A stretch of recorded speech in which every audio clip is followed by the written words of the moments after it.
सभी को नमस्कार। करियर फर्स्ट चैनल पर आपका स्वागत है।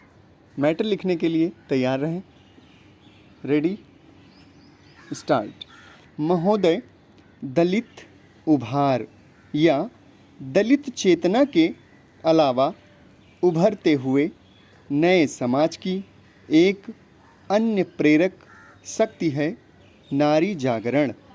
भारत में मानवता के आधे हिस्से पर सदियों से प्रत्यक्ष और परोक्ष रूप से पुरुष प्रधान समाज द्वारा किए गए उत्पीड़न और दमन के विरुद्ध नारी समाज द्वारा किए गए प्रतिरोध का सुफल है नारी जागरण। भारतीय परिप्रेक्ष्य में इन दोनों वर्गों के भीतर जगी इस चेतना में ही नए समाज के पुनर्गठन की संभावना देखी जा रही है। नारी और दलित के मुक्ति संघर्ष के बिना आज़ादी अधूरी है। चूँकि सदियों से नारी पुरुष के संबंध पुरुष के नारी पर अधिकार और वर्चस्व पर आधारित रहे हैं, इसलिए उनमें परिवर्तन करना मानव समाज के सबसे कठिन परिवर्तनों में से है।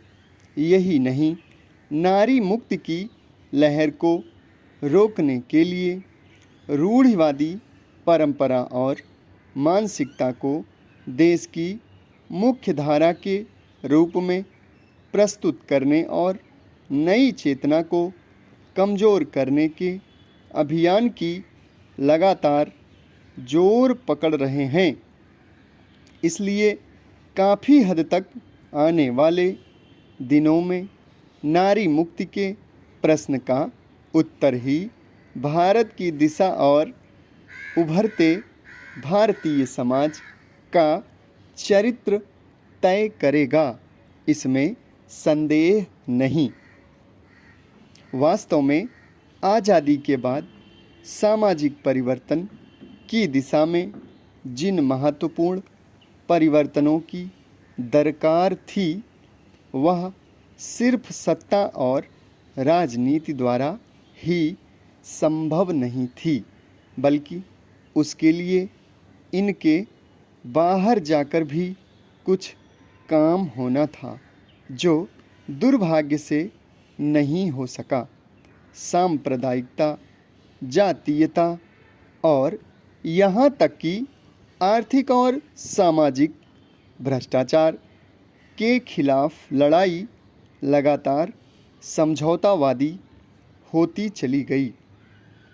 राजनीतिक और सामाजिक संगठनों का प्राथमिक दायित्व अनेकानेक सामाजिक कुरीतियों एवं आर्थिक भ्रष्टाचार के खिलाफ सीधी मुहिम चलाना था, लेकिन अफसोस है कि ये संगठन तमाम निजी स्वार्थों के बोझ तले दबते चले गए और न सिर्फ अपने दायित्वों को भूल गए, बल्कि दायित्व, जिम्मेदारी और नैतिकता की एक नई परिभाषा ही गढ़ ली गई। इस नई परिभाषा में उन नैतिक मूल्यों के लिए शायद ही कोई स्थान बचा हो जिनका स्वप्न आज़ाद भारत के निर्माताओं ने देखा था। संविधान को जिन मूल्यों और आदर्शों पर खड़ा किया गया था, उन्हें भारतीय जनमानस तक पहुंचाने का कोई सार्थक प्रयास नहीं किया गया। महोदय, आज एक बहुत बड़ा प्रश्न है कि भारतीय समाज की दिशा क्या होगी और उसमें जो तमाम कमियां या विकृतियां उत्पन्न हो गई हैं, उनका निराकरण कैसे होगा। वास्तव में इस प्रश्न का समाधान राष्ट्र की ऊर्जाशील युवा शक्ति के पास है।